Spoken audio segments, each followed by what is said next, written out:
नमस्कार, स्वागत है आप सभी का खबर मतलब की में। मैं हूं अजय झा। खबर मतलब की यानी वो तमाम खबरें जिसका सीधा आपसे है सरोकार। और देखिए, सबसे पहले एक चौंकाने वाली तस्वीर आपके सामने। गुड़गांव की खबर है, लेकिन बेहद ही मतलब की खबर है। कैसे एक पुलिस वाला, खुद को बताने वाला शख्स, पुलिस वाले पर उसने गाड़ी चढ़ा दी। देखते ही देखते कैमरे के सामने, ये देखिए, सब कुछ कैमरे में कैद हो गया है। ये देखिए, ये तस्वीर गौर से देखिए, क्या हुआ यहां पर। हुआ ये, सबसे पहले तो आप समझिए और समझने की कोशिश कीजिए कि हो क्या रहा है। एक पुलिस वाला, ट्रैफिक कर्मी कैसे गाड़ी के ऊपर यूं कैसे चला जाता है। फिर से एक बार तस्वीर को देखिए। रोकने की कोशिश होती है और उसके ऊपर गाड़ी को चढ़ा देता है वो शख्स जो गाड़ी ड्राइव कर रहा है। और उसके बाद काफी दूर तक ये ट्रैफिक पुलिस का सिपाही गाड़ी के ऊपर ही लटका चला जाता है। अब दरअसल हुआ ये बताऊं,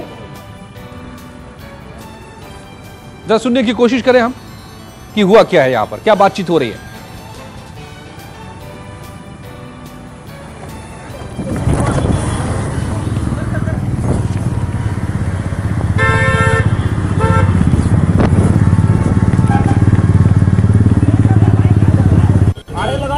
हाँ तो वो हटाएगा तो अभी तो लगाऊंगा। अरे ठीक है ना, कितना लानी आ रहे हैं। ओके राम तो बात कर दो भाई। दरअसल अब जरा मैं पूरी कहानी बताता हूं आपको। जो बड़ी गाड़ी में शख्स सवार है वो ट्रैफिक के नियम का उल्लंघन कर रहा है और उसको रोकने की कोशिश हो रही है पुलिस की तरफ से।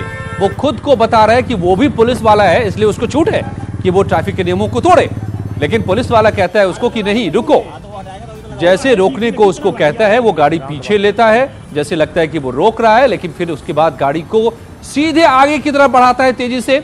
और सामने पुलिस वाला खड़ा है और उसी के ऊपर गाड़ी को चढ़ाने की कोशिश करता है और खुद को गाड़ी के सामने पा करके वो गाड़ी के ऊपर पुलिस कर्मी चढ़ जाता है और उसको काफी दूर तक यूं ही ये गाड़ी के ऊपर लेकर चला जा रहा है। ठीक है ना, कितना लानी आ रहे हैं। ओके राम तो बात कर दो भाई। सुनिए क्या हुआ है, क्या कहा जा रहा है इस बारे में। तो एक गाड़ी लेके आए थे, तो हमने उसे रुकवाने की कोशिश की। उसने एक बार रोक ली गाड़ी। रोकने के बाद हमने उन्हें कागजात मांगे, तो भाई थोड़े ही अलग तरीके से बात करने लगे और बोले कि मेरे पास कागज नहीं, आपको जो करना वो कर लो। तो हमने उससे कहा कि आपकी गाड़ी बंद हो जाएगी। तो उसने कहा ठीक है, कर दो बंद। और फिर उन्होंने किसी से बात करवाने की कोशिश की, हमने बात करने से मना कर दिया था। तो जैसे ही हमने चलान करना शुरू किया, वो अपनी गाड़ी में बैठ गए। गाड़ी में बैठने के बाद उन्होंने गाड़ी चलानी शुरू कर दी थी। मैं सामने खड़ा कर रोकने की कोशिश की, तो उन्होंने इस बात का कोई परवाह नहीं की कि सामने कोई खड़ा है। तो उन्होंने मेरे ऊपर गाड़ी चढ़ाने की कोशिश की, जिससे गाड़ी लगने से मैं गाड़ी के बोनट पे गिर गया। और करीब 100 मीटर जाने के बाद उन्होंने गाड़ी को वहाँ हमने और हमारे साथियों ने उसको पकड़ा और SHO काउंटर किया था, 100 नंबर से फोन करती थी। तो उसे थाने ले गए, उसके खिलाफ मुकदमा दर्ज करवा दिया है। आगे जो कार्रवाई होगी वो आपके सामने। तो बड़ा सवाल तो यही है कि क्या अगर कोई पुलिस वाला है और बड़ी गाड़ी में वो बैठा है तो उसको नियम तोड़ने की छूट मिल जाती है। और वो एक तो नियम तोड़ रहा था सड़क पर, ट्रैफिक के नियम को, और उसके बाद अगर उसे रोका गया तो पुलिस पर गाड़ी चलाने की कोशिश। सख्त कार्रवाई होनी चाहिए ऐसे लोगों के खिलाफ ताकि सबक मिले। लेकिन सबक तो उन लोगों को भी मिलनी चाहिए जो देश के खिलाफ साजिश बुन रहे हैं। मेरठ से बड़ा खुलासा हुआ है। आतंकी बनाने के लिए यहां पर गिरोह बाकायदा काम कर रहा है और लोगों को बाहर विदेश में भेजकर उन्हें आतंकी बनाने की कोशिश हो रही है। यह खुलासा किया है ऐसे ही एक गिरोह के चंगुल से छूटकर आया युवक जो मेरठ का रहने वाला है। उसने कहा है कि मेरठ के टीपी नगर में वो रहता था और IG ऑफिस में जाकर के युवक नागेंद्र ने जो खुलासा किया है तो पुलिस के भी होश उड़ गए। उसने कहा है कि कुछ लोगों ने नौकरी दिलाने के नाम पर दुबई उससे भेजा, लेकिन वहां पहुंचते ही कुछ लोगों ने उसे चंगुल में ले लिया और आतंकी गतिविधियों में शामिल होने के लिए उस पर दबाव बनाने लगे। नागेंद्र को ईरान भेजने की कोशिश वो लोग कर रहे थे। इसके एवज में उसे मोटी रकम भी ऑफर की गई, लेकिन जब नागेंद्र ने इनकार कर दिया तो 3rd डिग्री का उसके ऊपर इस्तेमाल किया गया। कई दिनों तक भूखा प्यासा रखा गया। आखिरकार मौका पाकर किसी तरह नागेंद्र वहां से भागकर देश पहुंचा है और अब पुलिस के सामने पूरी कहानी बताई है तो पूरा का पूरा महकमा भी सन्न है। अब पूरे इस गिरोह की पड़ताल की जा रही है कि कौन वो लोग हैं जो आतंकियों के लिए यहां से लोगों को सप्लाई करने का काम कर रहे हैं।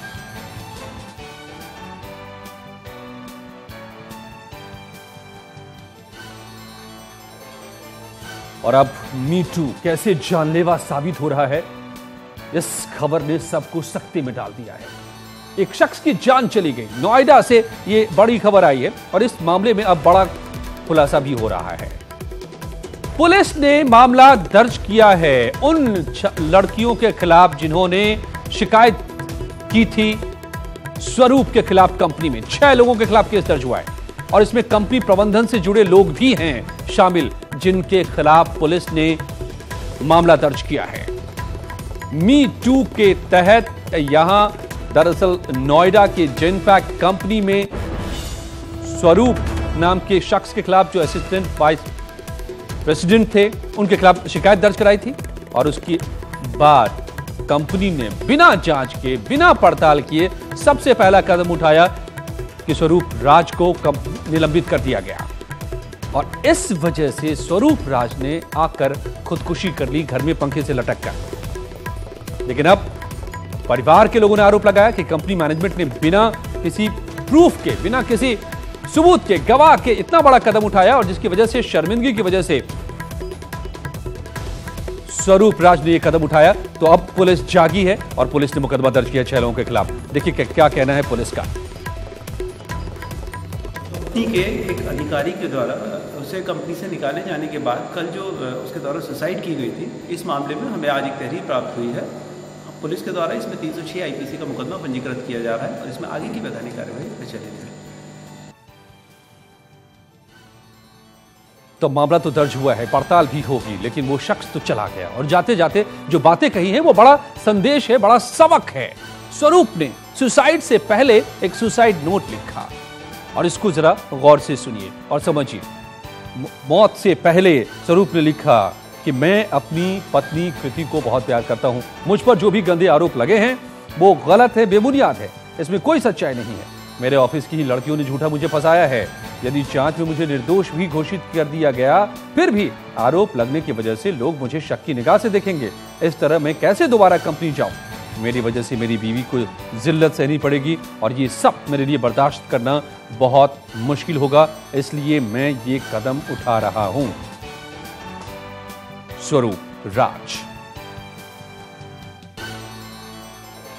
जाहिर है मी टू कैंपेन चला है। मैं अपनी पत्नी कृति को बहुत ज्यादा प्यार करता हूं। मुझ पर जो भी गंदे आरोप लगे हैं वो सब गलत और बेबुनियाद हैं। इसमें कोई भी सच्चाई नहीं है। मेरे ऑफिस की ही लड़कियों ने झूठा फंसाया है। यदि जांच में मुझे निर्दोष भी घोषित कर दिया गया, फिर भी आरोप लगने की वजह से लोग मुझे शक की निगाह से देखेंगे। इस तरह मैं कैसे दोबारा कंपनी जाऊंगा? मेरी वजह से मेरी बीवी को जिल्लत सहनी पड़ेगी और ये सब मेरे लिए बर्दाश्त करना बहुत ज्यादा मुश्किल होगा। इसलिए मैं ये कदम उठा रहा हूं।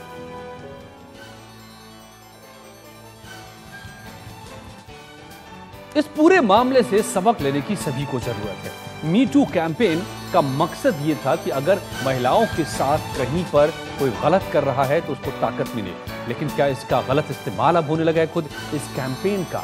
और एक बार किसी पर ये लांछन लग जाए तो हमारे समाज में उसके लिए जीना कितना मुश्किल हो जाता है, ये भी आरोप लगाने से पहले सोचना होगा सभी को और कंपनियों को भी, बिना पड़ताल के कोई कदम ना उठाया जाए, वरना अंजाम कितना खतरनाक हो सकता है ये हमारे सामने है। आगे बढ़ते हैं।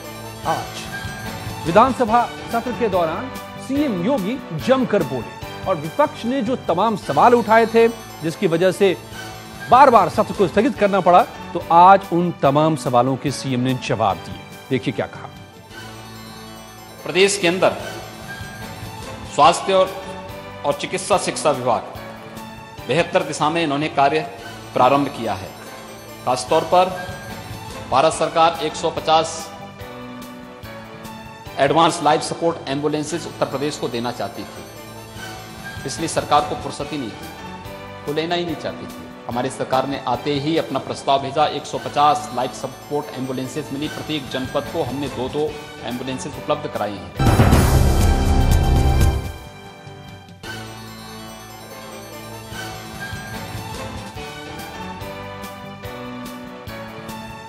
और फिल्म अभिनेता नसीरुद्दीन शाह, एक कामयाब सफर उन्होंने पूरा किया है। भारत के लोगों ने उनको भरपूर प्यार भी दिया है, लेकिन अचानक उन्हें अब इस देश में डर लगने लगा है। बाकायदा YouTube पर इस तरह का एक वीडियो जारी करके नसीरुद्दीन शाह ने कहा है कि जिस तरह से देश में असहिष्णुता बढ़ रही है, उसके बाद उन्हें अपने बच्चों को लेकर डर लग रहा है। वो इस वीडियो में कहते नजर आ रहे हैं कि हम देख रहे हैं कि एक पुलिस इंस्पेक्टर की मौत से ज्यादा एक गाय की मौत को अहमियत दी जा रही है, और ऐसे माहौल में मुझे अपने औलादों के बारे में फिक्र होती है। वो कहते हैं कि देश के माहौल में काफी जहर फैल चुका है और इस जिन्न को बोतल में डालना अब मुश्किल है। गौरतलब है कि पिछले दिनों उत्तर प्रदेश में जो बुलंदशहर में हिंसा भड़की थी, उसको लेकर के ये तल्ख टिप्पणी कानून को अपने हाथों में लेने की कई इलाकों में हम लोग देख रहे हैं कि एक गाय की मौत को ज्यादा अहमियत दी जाती है एक पुलिस अफसर की मौत की।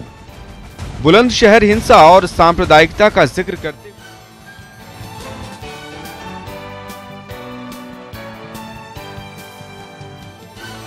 नसीरुद्दीन शाह, तो ये उनका कहना है कि इस बारे में जो ये तस्वीरें आ रही हैं, उनको ये अपने औलादों को लेकर के फिक्र होती है और इस देश में उन्हें अब डर लगता है।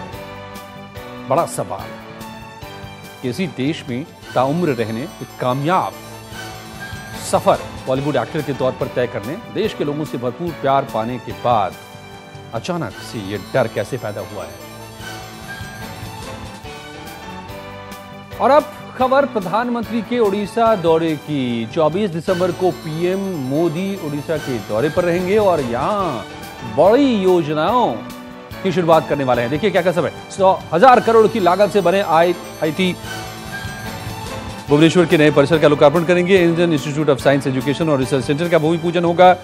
इंडियन ऑयल लिमिटेड की 3,000 करोड़ रुपए की पारादीप हैदराबाद पाइपलाइन भी इसमें शामिल है। गैल की 3,437 करोड़ रुपए की लागत वाली बोकारो अंकुल पाइपलाइन की शुरुआत होगी।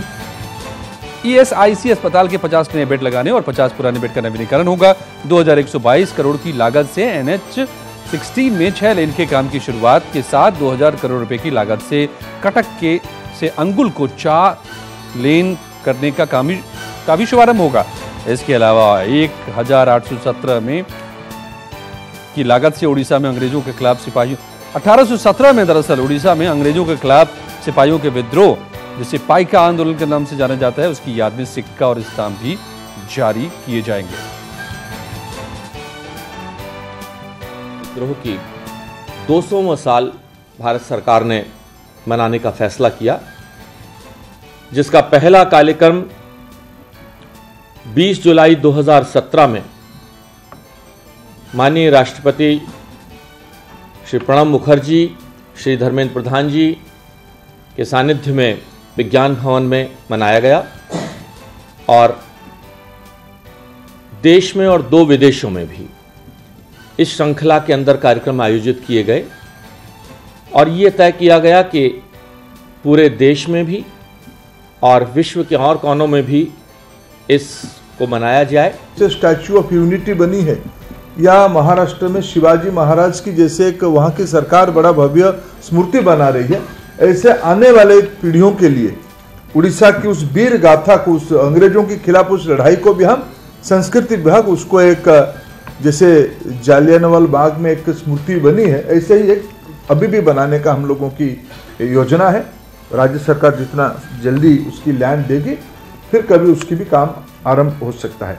मैं उड़ीसा की इस प्राचीन सांस्कृतिक विरासत को वो फास्ट विषय की एडी की बुद्धिस्ट विहार से लेके पाइका विद्रोह तक की इस धरोहर को राष्ट्रीय स्तर पे और अंतर्राष्ट्रीय स्तर पे उसको संरक्षित करने में भारत सरकार की मैं विशेष करके माननीय प्रधानमंत्री जी और मंत्री श्री महेश शर्मा जी का उड़ीसा की ओर से आभार प्रकट करता हूँ। तो जाहिर है पीएम का पिटारा खुलेगा उड़ीसा के लिए। और पूर्व केंद्रीय मंत्री दिवंगत अनंत कुमार को आज दिल्ली के मावलंकर हॉल में श्रद्धांजलि दी गई। इस सभा में बीजेपी अध्यक्ष समेत बीजेपी के कई नेता और पूर्व मंत्री मौजूद रहे। आपको बताएं कि अनंत कुमार का निधन गंभीर बीमारी की वजह से नवंबर में हो गया था। मोदी सरकार में अनंत कुमार की गिनती तेज तर्रार मंत्रियों में होती थी।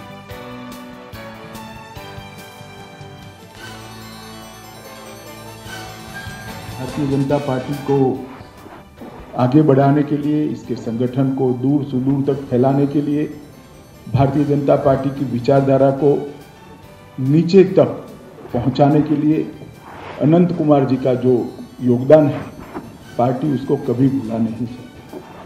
उनके जाने से एक पार्टी का निष्ठावान कार्यकर्ता, एक लोकप्रिय जननेता, एक जागरूक सांसद, एक कुशल प्रशासक और एक सच्चा देशभक्त कार्यकर्ता देश ने गंवाया। उनके जाने से जो रिक्तता हुई है वो तो एक लंबे समय तक उसकी पूर्ति होना असंभव है, मगर हम सभी कार्यकर्ता आज इस दुख की घड़ी में तेजस्विनी जी, उनकी दोनों बच्चियां, उनके भाई साहब, पूरे परिवार के साथ खड़े हैं।